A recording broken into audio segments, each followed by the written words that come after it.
So your seat good? Get the mirrors all adjusted. You can see everything okay? Just stay off the freeways, all right? I don't want you going out on those yet. Just leave your phone in your purse. I don't want you texting. Okay? Daddy, okay. Okay. There you go. Be careful. Thanks, Dad. Call me, but not while you're driving. We knew this day was coming. That's why we bought a Subaru.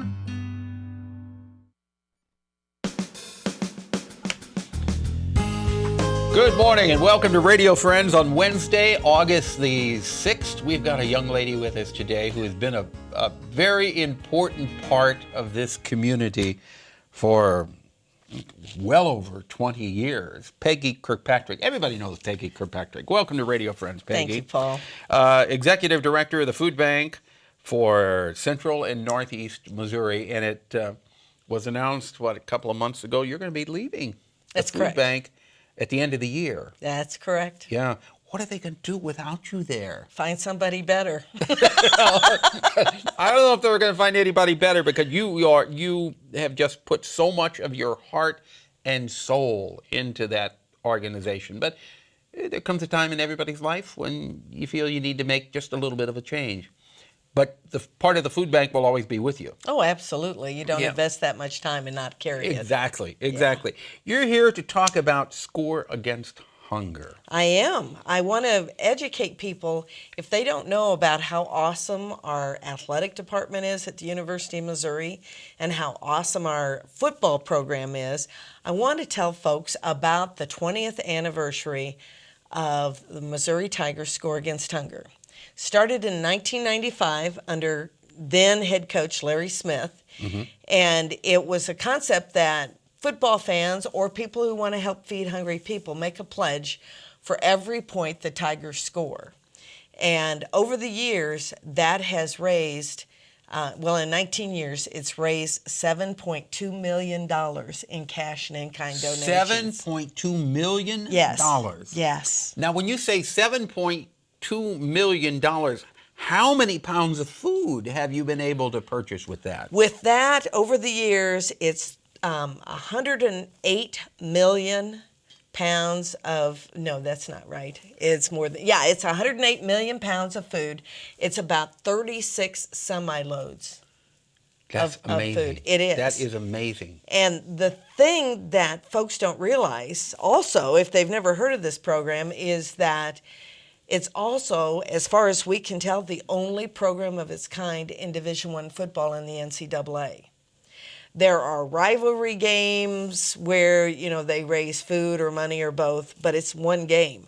This is an ongoing campaign for the entire football season. All right, so how does it work? People sign up for it? Well, they can make a pledge for every point the Tigers score, and we have pledge cards.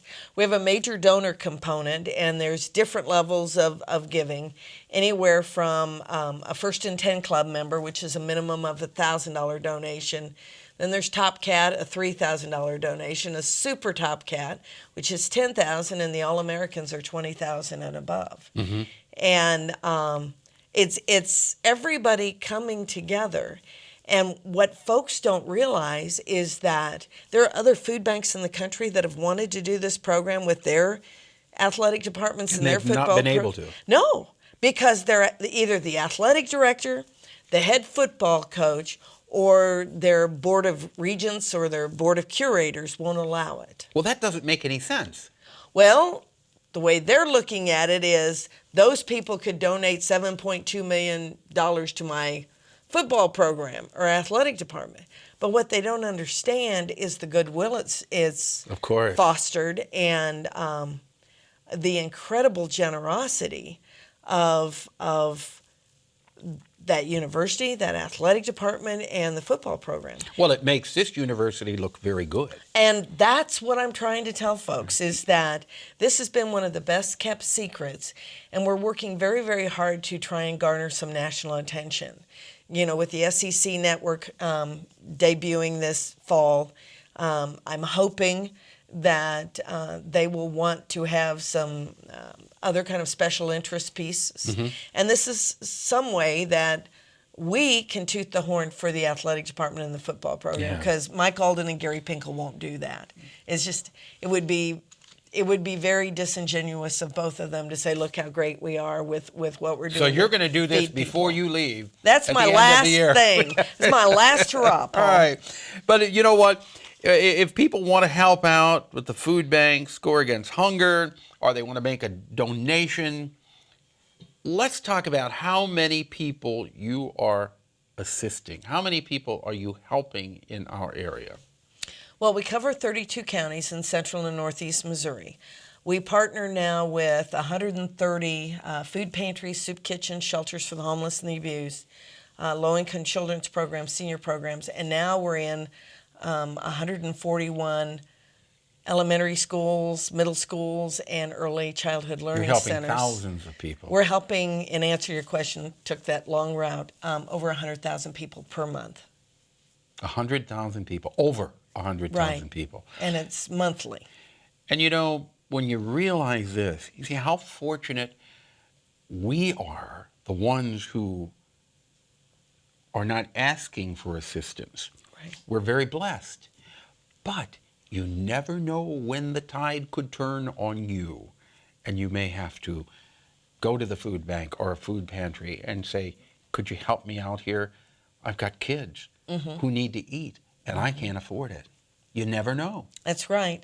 As a matter of fact, with the recession when it started in 2007, 2008, and they keep saying the recession's over. We're not seeing that in central and northeast Missouri by and large. But more and more people who are in situational poverty are coming to food pantries. What situational poverty is, Paul, they have the education, they have the life skills to be self-sufficient, not need the food bank, but a situation like they lost their job or catastrophic illness or even a divorce can cause someone to be in situational poverty. That situation gets reversed, they don't need the help anymore. But that's what's really growing the numbers in people needing assistance. If you can help out, you're listening to us and you feel that you can help out, you can do it many different ways. You can make a donation of food, or you can make a donation of cash. Or just volunteer. Or volunteer Right. at the food bank. But if you have to take the two, you take the cash, because you can buy a lot more food with the cash, can you? Well, with $1 we can get 15 pounds of food, but I always say, where's your heart? Where's your comfort level? Because some people, if they've never experienced the food bank or have a trust level with us, they know if they give me a can of corn, I can't go to Tahiti with that. So you can trust the food bank. What's the telephone number? 1-800-764-FOOD. If you need more information, or you want to donate, or you want to volunteer. Right. Okay. Thank you, Peggy Kirkpatrick, for coming by. Please come back and Paul. see us again. I will do it. All right. Tomorrow we're going to chat with our good friend Brian Cottle and his wonderful wife Amelia Cottle about Alzheimer's. See you tomorrow. Thank you so much for joining us. Our program directed by Travis McMillan. Audio is Pat Akers. Floor director Lowell Thomas, and our assistant producer Uncle James Mouser. Bye bye.